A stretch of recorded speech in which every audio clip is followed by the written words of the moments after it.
Mitch, I don't know if he's ready, no matter he's playing 2 minutes or 25, it just seems like he brings that spark.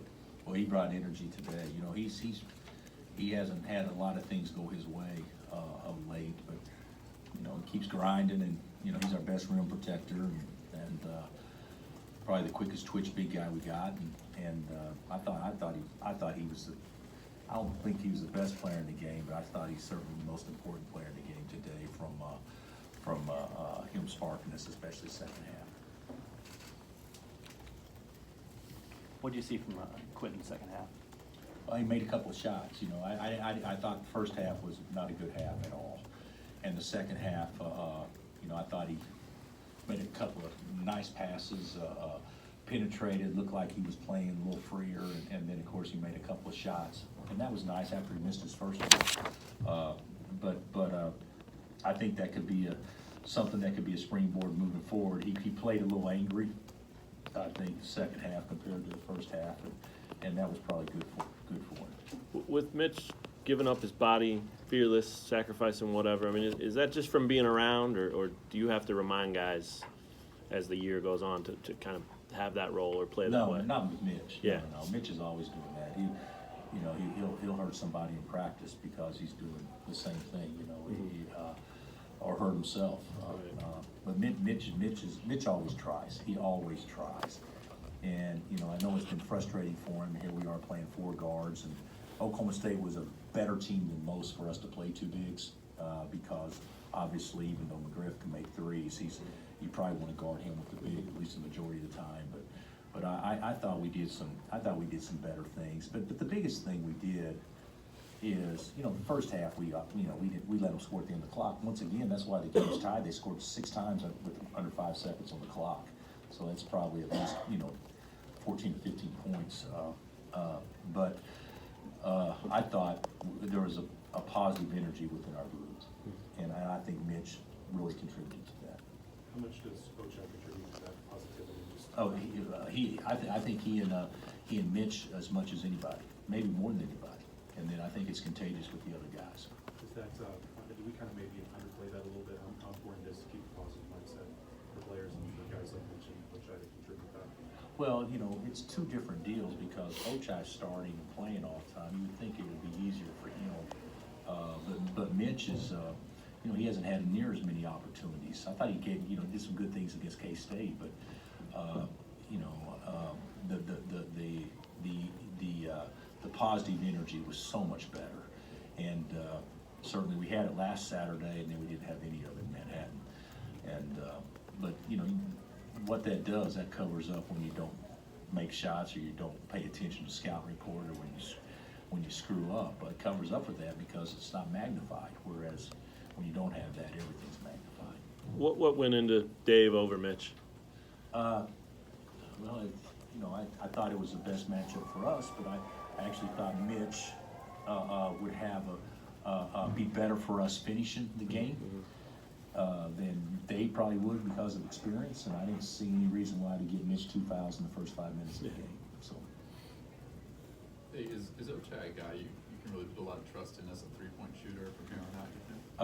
well, we will.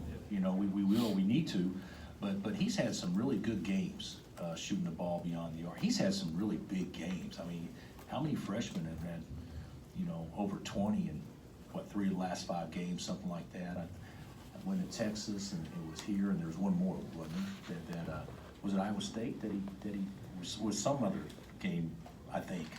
But so there's not too many freshmen doing things like that. So yeah, I have as much confidence with him shooting it as anybody.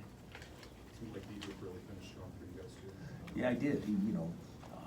I thought McGriff was getting the best of him for a good part of the game, but I thought offensively Diedrich was really good the second half, really good, and he played away from the basket. What allowed? He had more assists than, you know, most games this year. I know he's your best passer, but what allowed him to set guys up more today? I think the fact that we played him away from the basket, and it's hard to play him away from the basket all the time if you play 4 guards. Mm-hmm. So at least with another guy in there, he had more opportunities to catch it on the perimeter. And also Oklahoma State played some zone, Yeah. and whenever you play zone, that obviously is the guy that should lead your team in assists is the high post guy in the zone, and he, that's where we played him. What does it say about Ochai that, he's only played 10 games and he's already had the impact that he's had? Yeah, it's unbelievable. It's incredible to me.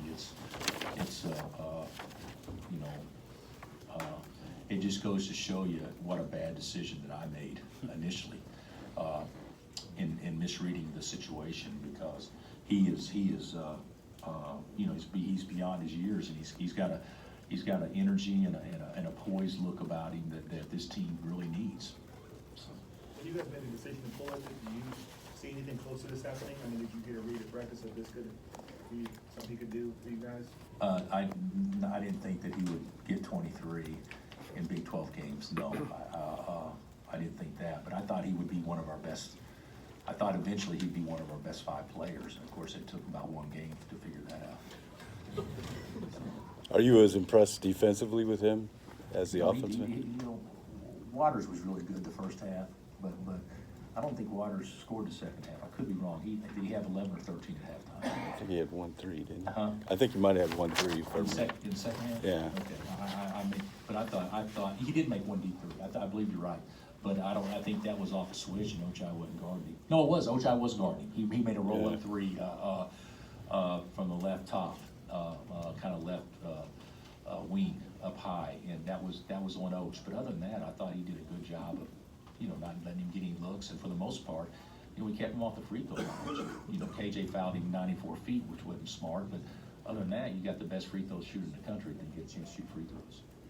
Ochai hit 1-3 right in front of your bench and turned around to celebrate, and the 2 guys standing up right in front of him were Udoka and Silvio. I mean, does that positivity, does that extend to your bench? And no question, yeah. But I don't know if that was because Ochai did it. Right. I think it was.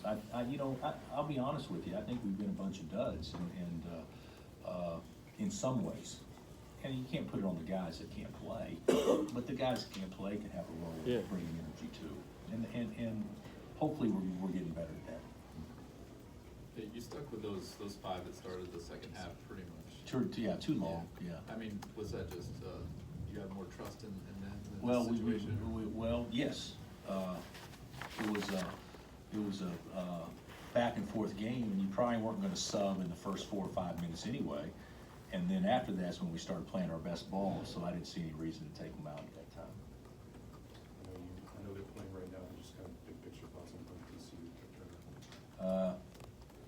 Well, we won the first game, but it was a tough game, and I think I don't remember the final score being even. I think it was 7 or 9, but I think it was even closer than that. And so, yeah, we got to do a great job there.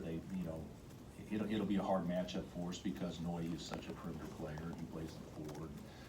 Robinson. Devon did a great job on him the first time, but we'll have to play a lot better. And the biggest thing is we need to go play with some toughness, and that's something that we haven't consistently done. And starting 4 freshmen out there, maybe you're not supposed to play with that much toughness, but certainly the situation definitely calls for us to become that if we want to be a good team. I don't think so. Yeah. Yes. One time, who was it? The Wiggins here. Frank and beat Wiggins and so. That's pretty good 4. Yes, that's pretty good 4. I don't know if I could say it's comparable just yet, but that's pretty good 4. Those guys should have started. All right, Coach, thank you. Thanks, Coach. Thanks, Coach.